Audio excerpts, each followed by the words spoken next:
Today on the Ancestral Findings podcast, are you a beginning genealogist?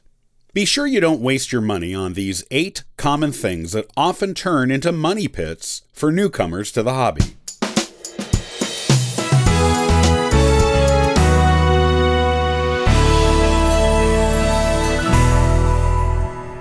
New genealogists often make the mistake of spending money on things they really don't need. You can do perfectly good, professional quality research without spending a fortune. If you are just starting out in genealogy, make sure you're spending your genealogy money on things that can really make a difference for your research, and not these 8 things that are a total waste of your research funds. 1. Professional genealogical researchers. Many beginning genealogists think they need a certified professional to get them started. This is rarely necessary.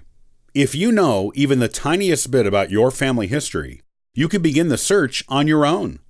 Professional genealogists are best used when you've hit a genealogy brick wall that you can't seem to break through on your own. 2. Trips to ancestral locations.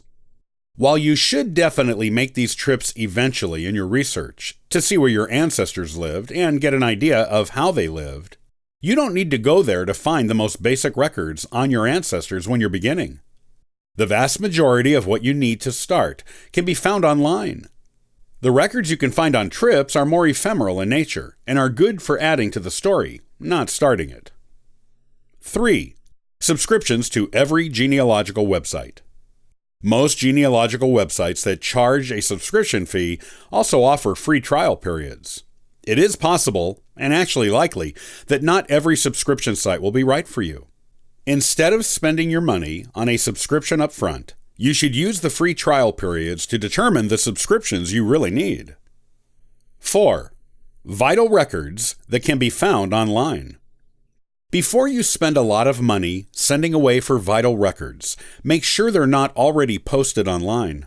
More and more of them are available for free through subscription sites or free genealogy sites. Check first before sending money to state or county vital records departments.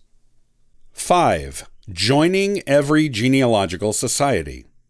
It's tempting to join every genealogical society you hear about when you're beginning, but you should take the time to research the societies to see what they have to offer, and if they can offer anything useful to you in particular before spending the money to join them. 6. The wrong genealogical software. Many beginning genealogists grab the first box of genealogical software that they see and try to use that to record their research. Some programs are more user-friendly than others, while some may have features you want that others don't. Always read the description of the software carefully before buying it. 7. Old family history books. Usually written in the late 1800s, these books on the history of your family lines can be quite expensive. Many of them are available for free on Google Books. Check there before you buy, because you may be able to read it for free. 8. Postage. If you have family history questionnaires to send out to your older relatives, you may think you'll get a better response rate if you mail them, since you may believe older relatives don't use or like email. The fact is, many older people use email, and it's much easier for them to use it to respond to you than to put a letter in the mail. If they have an email address, use it and save money.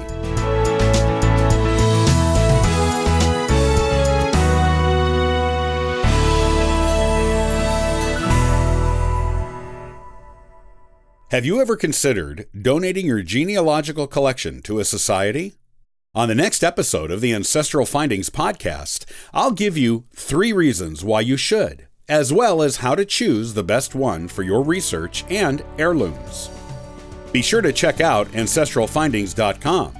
There, you can also download older podcast messages to hear again at your convenience. That's ancestralfindings.com. See you the next time here on the Ancestral Findings podcast.